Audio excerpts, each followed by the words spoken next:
बांग्लादेश में हालात एक बार फिर नियंत्रण से बाहर हो रहे हैं। देश में युद्ध जैसे हालात हैं और इस बार बांग्लादेश की अंतरिम सरकार खुद कह रही है कि इस संकट के पीछे बाहरी हाथ है और उस हाथ का नाम भारत है। जी हां, खुद बांग्लादेश के chief adviser professor Muhammad Yunus ने कहा है कि भारत की दखलंदाजी के कारण आज बांग्लादेश बर्बादी की कगार पर है। प्रोफेसर यूनुस का बयान तब आया जब उन्होंने ढाका में देश की विभिन्न पार्टियों के नेताओं से मुलाकात की। मुलाकात के बाद उनके प्रेस सेक्रेटरी शफीकुल आलम ने प्रेस को बताया कि यूनुस ने साफ शब्दों में कहा कि देश एक युद्ध जैसी स्थिति में है। भारत की वजह से हम आगे नहीं बढ़ पा रहे, सब कुछ ठप हो गया है, हम फिर से गुलामी की तरफ जा रहे हैं। ध्यान देने वाली बात यह है कि बांग्लादेश में अवामी लीग की गतिविधियों पर 12 मई को बैन लगा दिया गया था।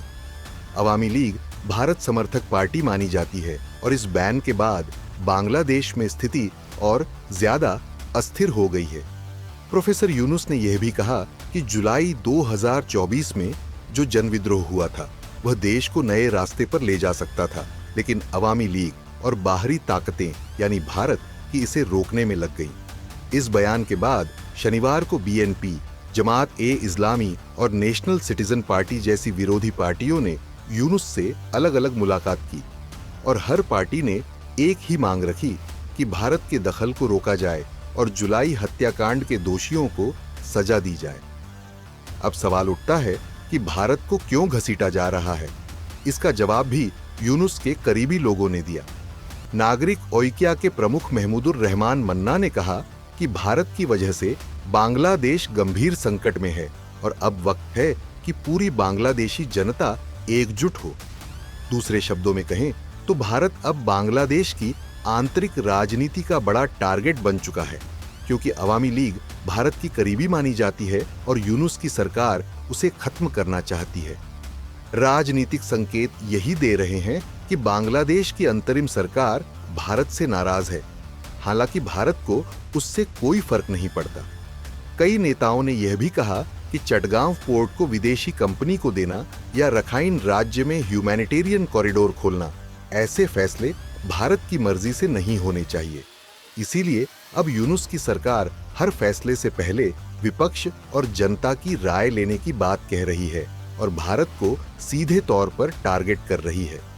चीफ एडवाइजर यूनुस ने यह भी कहा कि चुनाव जून 2025 से पहले होंगे और उसमें किसी भी तरह की भारतीय दखलंदाजी नहीं होगी। कई नेताओं ने मांग की कि जुलाई विद्रोह में मारे गए लोगों के लिए न्याय जरूरी है और यह भी देखा जाए कि अवामी लीग की भूमिका क्या थी। कुल मिलाकर बांग्लादेश में अगली जंग चुनाव को लेकर है और ये चुनाव तय करेंगे कि भारत को दोस्त माना जाएगा या दुश्मन। भारत के लिए चिंता की बात यह है कि बांग्लादेश अगर इस वक्त चीन या इस्लामिक ब्लॉक के करीब चला गया तो भारत को दो मोर्चों पर जूझना पड़ सकता है। एक तरफ पाकिस्तान, दूसरी तरफ बांग्लादेश, और दोनों की आंतरिक राजनीति में भारत को साजिशकर्ता के रूप में पेश किया जा रहा है। खैर, प्रोफेसर यूनुस ने बहुत साफ कहा है कि अगर बांग्लादेश में सही चुनाव नहीं हुआ तो वो खुद को दोषी मानेंगे, लेकिन उन्होंने यह भी कह दिया है कि भारत की दखल ने उन्हें रोक रखा है।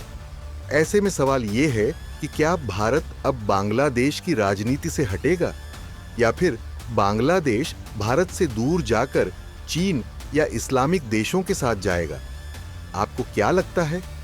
क्या बांग्लादेश भारत से पूरी तरह से अलग रास्ता ले रहा है?